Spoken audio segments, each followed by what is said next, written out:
मैं आप सब लोगों को बधाई देना चाहता हूं, आपको सल्यूट करना चाहता हूं। आप पूछेंगे किस लिए? आज गोवा की पॉलिटिक्स इतनी गंदी हो गई है, इतनी गंदी हो गई है, it has become very violent. गुंडा राज हो गया गोवा के अंदर। एक आम आदमी को अपनी आवाज उठाने में डर लगता है, बीजेपी की बुराई करने में डर लगता है, सरकार से कुछ डिमांड करने में डर लगता है। मेरे घर में अगर पानी नहीं आ रहा, मैं अगर कहूं कि पानी नहीं आ रहा तो मुझे आके धमकाते हैं। मेरे घर के सामने की सड़क अगर टूटी हुई है, मैं कहूं सड़क टूटी हुई है, सड़क बनवा दो, तो मुझे धमकाते हैं। आज पूरे गोवा के अंदर गुंडा राज चल रहा है। पूरे गोवा की सड़कें बुरी तरह से टूटी हुई थी। हम लोगों ने गोवा की सड़कों को रिपेयर करने के लिए कैंपेन चलाया। आम आदमी पार्टी ने कैंपेन चलाया। घर घर जाके आप लोगों ने एक एक घर में जाके लोगों के सिग्नेचर करवाए। कोई गलत काम किया? ठीक काम किया? जब हम सिग्नेचर करवा रहे थे मांद्रे में, कौन सी कॉन्स्टिट्यूएंसी में, मड़गांव में जब हमारे वॉलंटियर्स घर घर जाके कैंपेन सिग्नेचर करवा रहे थे, बीजेपी के गुंडों ने आके उनको धमकाया और उनको सिग्नेचर करवाने से रोका। आज मैं आपको कांग्रेचुलेट इसलिए कर रहा हूं, सल्यूट इसलिए कर रहा हूं, क्योंकि आप लोग घबराए नहीं, आप लोग रुके नहीं, उनकी धमकियों का सामना किया आप लोगों ने। और अगले दिन पूरी आम आदमी पार्टी अपनी पूरी स्ट्रेंथ के साथ वहां गई और सब घरों से सिग्नेचर करा के लाई और बीजेपी बोले हिम्मत है तो आ जाओ। इसलिए मैं आपको सैल्यूट कर रहा हूं। हमें इन गुंडों से घबराना नहीं है। अभी एक बहुत बड़े एक्टिविस्ट रामा कानकोनकर के ऊपर हमला हुआ, जानलेवा हमला हुआ। अभी तक सरकार को यह नहीं पता चला क्यों हमला किया, लेकिन आरोप यह लग रहा है चूंकि वो सरकार के खिलाफ बोलते थे, सरकार की नीतियों के खिलाफ बोलते थे, अन्याय के खिलाफ बोलते थे, इसलिए उनके ऊपर जानलेवा हमला किया गया। और यह अकेला हमला नहीं था, इसके पहले पता नहीं कितनी बार हमले हो चुके हैं। आज हमारी मां बहनें सुरक्षित नहीं है। उस हमले के बाद जिस तरह से आम आदमी पार्टी के वेंजी ने, अमित पालेकर ने, सबने मिलकर उसका विरोध किया, एक एक मार्केट के अंदर जाके मशाल निकाली, मशाल मार्च निकाली, हमारी पार्टी ने सीना चौड़ा करके बोला हिम्मत है तो आके रोक लो हम लोगों को। इसलिए आज मैं आप लोगों को सैल्यूट करने के लिए आया हूं। गोवा में 20 लाख लोग रहते हैं, 20 लाख लोग, और इनके गुंडे कितने हैं? 100, 200, 300, 50, 500, 1000, इससे ज्यादा थोड़ी है। इकट्ठा करो सब 20 लाख लोगों को और इनका सामना करेंगे सब लोग।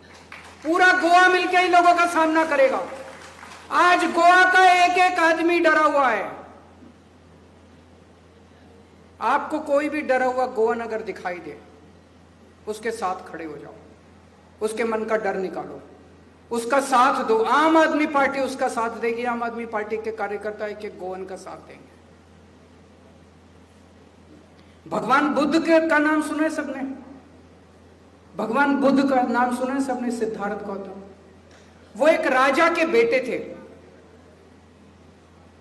जब वो छोटे बच्चे थे तो एक दिन वो अपने राजघराने में बगीचे में खड़े थे। अचानक ऊपर से एक पक्षी आके गिरता है, उस पक्षी को एक तीर लगता है। वो तीर लगने की वजह से पक्षी आके नीचे गिरता है। वो जाके पक्षी को उठा लेते हैं और उसको दवा लगाते हैं, उसको ठीक करते हैं। इतने में उनका एक कजन आता है दौड़ा दौड़ा।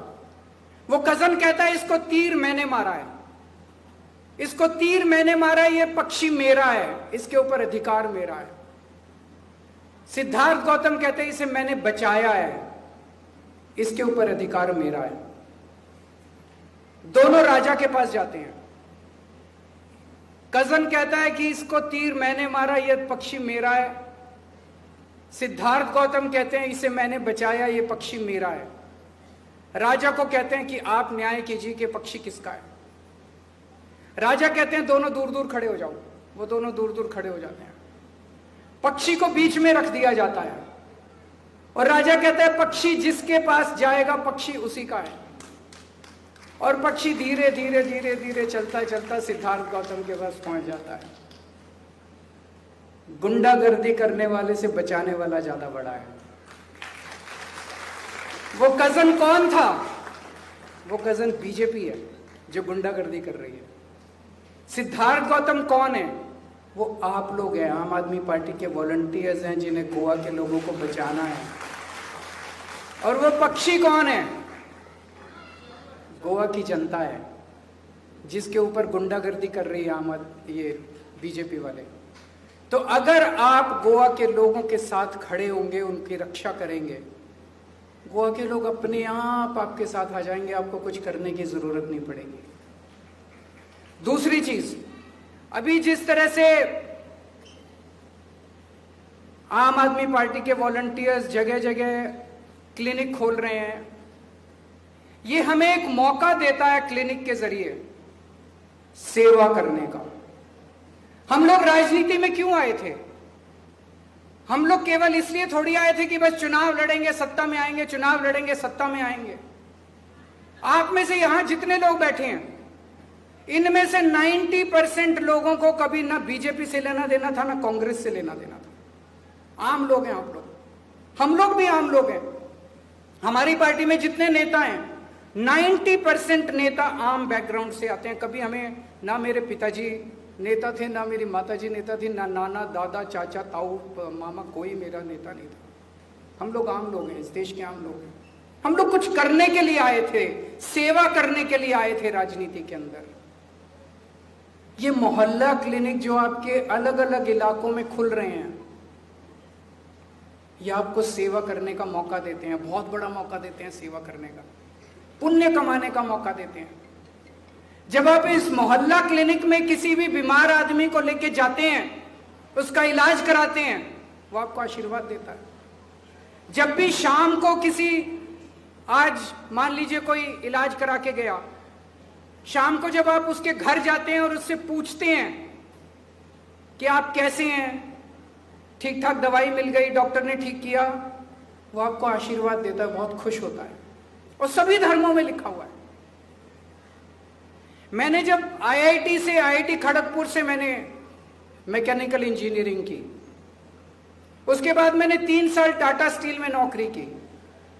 फिर एक दिन मैंने टाटा स्टील की नौकरी से छुट्टी ले ली, मतलब नौकरी छोड़ दी, और मैं कैलकाटा जाके मदर टेरेसा के साथ काम करने लगा। मदर टेरेसा का कैलकाटा में काली घाट में एक आश्रम था। वहां पे हम, कैलकाटा में कई बहुत गरीब लोग होते थे, किसी के हाथ कटे हुए, किसी के पैर कटे हुए, किसी को किसी तरह, उनको उठा के लाते थे सड़क से, and we used to nurse them. उनकी सेवा करते थे, उनकी दवाई देते थे, उनका कपड़े धोते थे, उनको सफाई करते थे, सब तरह का उनके लिए काम करते थे, सेवा करते थे। हमें कई बार मदर टेरेसा से मिलने का मौका मिलता था। तो एक दिन जब मदर टेरेसा से क्वेश्चन पूछा गया, तो उन्होंने बड़ा अच्छा जवाब दिया। उन्होंने कहा कि जब मैं किसी इंसान की सेवा करती हूं, तो मुझे उस इंसान के अंदर भगवान दिखाई देता है। उस इंसान की सेवा करने से मैं भगवान की पूजा करती हूं। यही तो बाइबल के अंदर लिखा है कि नहीं है? बाइबल में यही तो लिखा है कि अगर आप भगवान की पूजा करना चाहते हैं तो आप इंसान की सेवा करो। इंसान की सेवा करने से, बीमार आदमी के घर जाने से आप भगवान की पूजा करते हैं। मैंने गीता बहुत पढ़ी है,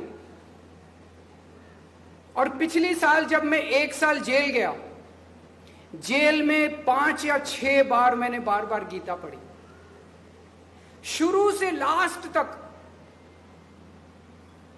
गीता एक ही बात की बात करती है, निस्वार्थ भाव से। कर्मयोग की बात करती है ना गीता, सबसे ज्यादा कर्मयोग के ऊपर ध्यान।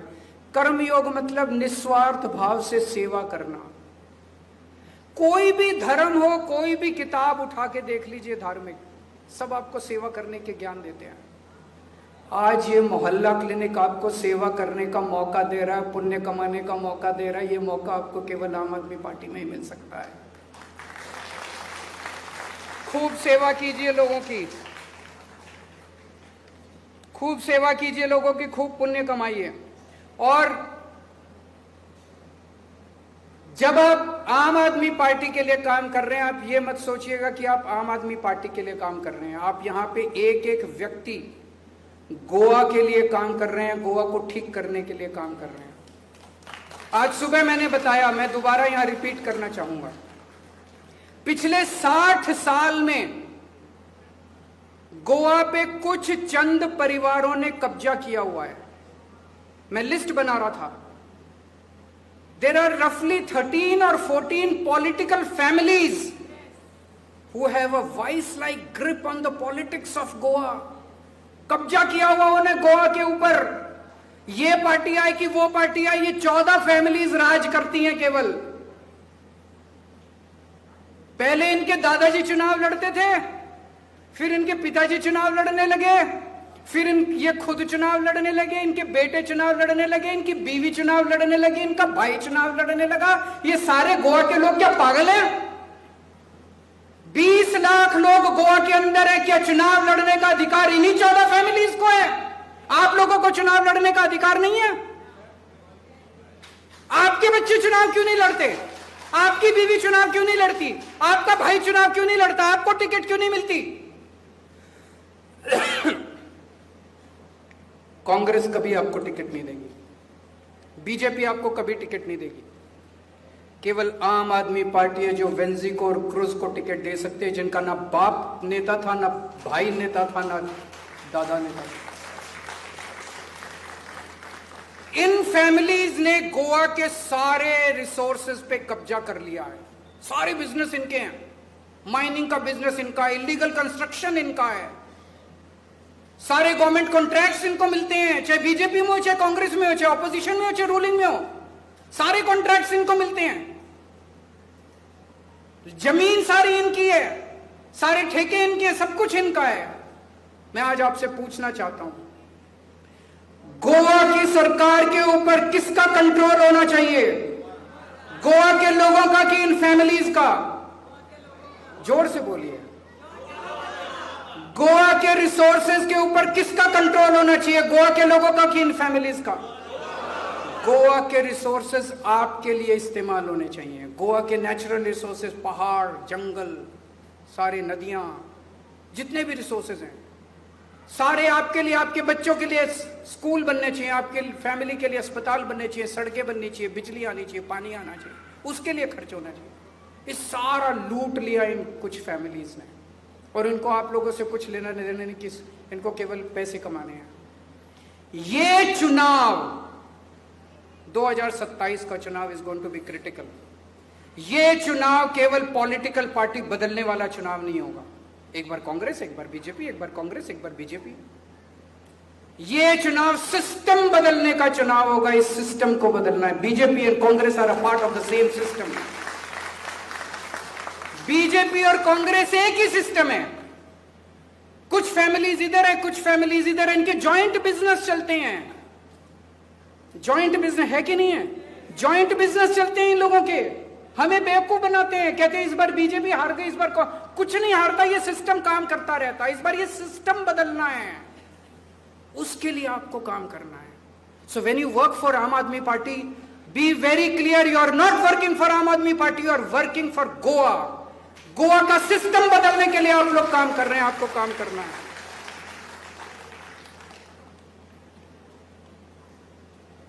मैं अभी आज सुबह भी मैंने इंसिडेंट ये बताया था, बड़ा इंटरेस्टिंग इंसिडेंट है।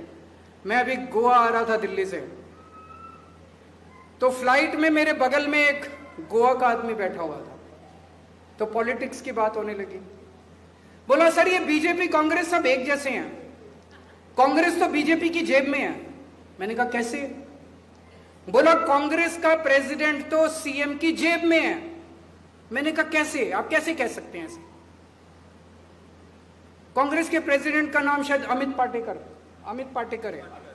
अमित पाटकर, नॉट पालेकर। अमित पाटकर। तो कहता है सर अमित पाटकर उनका नाम है और उनका माइनिंग का बिजनेस है। माइनिंग का बिजनेस सीएम के आशीर्वाद के बिना चल ही नहीं सकता। माइनिंग का लाइसेंस सीएम के आशीर्वाद के बिना मिल ही नहीं सकता। माइनिंग का लाइसेंस सीएम के आशीर्वाद के बिना रिन्यू ही नहीं हो सकता। तो दोनों तो बोला मिले हुए हैं, वो तो उनकी जेब में है। ऐसा है क्या? मुझे नहीं पता। मैंने आके गोवा के लोगों से पूछा, उन्होंने कहा कुछ कुछ है तो सही ऐसा। तो ये सब घालमेल है, सब एक दूसरे के साथ मिले हुए। इस सिस्टम को बदलना है हम लोगों को। इस बार आप लोगों को क्या करना है? बहुत सारे काम करने हैं। एक तो मोहल्ला क्लिनिक भी है, अब ऑफिसेज भी बन रहे हैं। ऑफिसेज में भी हम गरीबों की सेवा करेंगे। किसी को इनकम सर्टिफिकेट बनाना है, किसी को आधार कार्ड बनाना है, किसी को राशन कार्ड बनाना है, वोटर कार्ड बनवाना है, कई सारे काम होते हैं। एक गरीब आदमी को पता नहीं होता किसके पास जाएं, उससे रिश्वत मांगते हैं, उसे फॉर्म नहीं भरना आता, उसे लिखना नहीं आता। आप लोग ऑफिस में बैठ के गरीबों की मदद करेंगे। करेंगे कि नहीं करेंगे? करेंगे। ऑफिस के अंदर बहुत लोग आएंगे अपनी अपनी समस्या लेके। कोई कहेगा पानी नहीं आ रहा, कोई कहेगा बिजली नहीं आ रही, कोई कहेगा सड़क खराब है। उन लोगों के साथ मिलके उनकी समस्याओं का समाधान करवाना है। तो मोहल्ला क्लिनिक के जरिए और ऑफिस के जरिए हमें सर्विस करनी है, हमें लोगों की सेवा करनी है। अपने अपने नेबरहुड के अंदर ग्रुप्स बनाने हैं, व्हाट्सएप ग्रुप्स बनाने हैं। और लोगों को जो बातें आज मैंने कही, मैं ठीक बोला कि नहीं बोला? गलत तो नहीं बोला? ये ठीक है ना कि 14 फैमिलीज 13 फैमिलीज गोवा पे राज कर रही है? ये सारी बातें हम लोगों को लोगों तक पहुंचानी है। अपने अपने व्हाट्सएप ग्रुप्स के अंदर ये सारी बातें पहुंचाओ। और जितने आम आदमी पार्टी के उनके लीडर्स के सोशल मीडिया के ऊपर पोस्ट्स आते हैं, उन सबको रीट्वीट करना है, शेयर करना है, लाइक करना है। मुझे पूरी उम्मीद है, जैसा मैंने कहा, मुझे लग रहा है something divine is happening. God is with us. भगवान हमारे साथ है। गोवा जरूर बदलेगा, हम सब मिलके बदलेंगे। भारत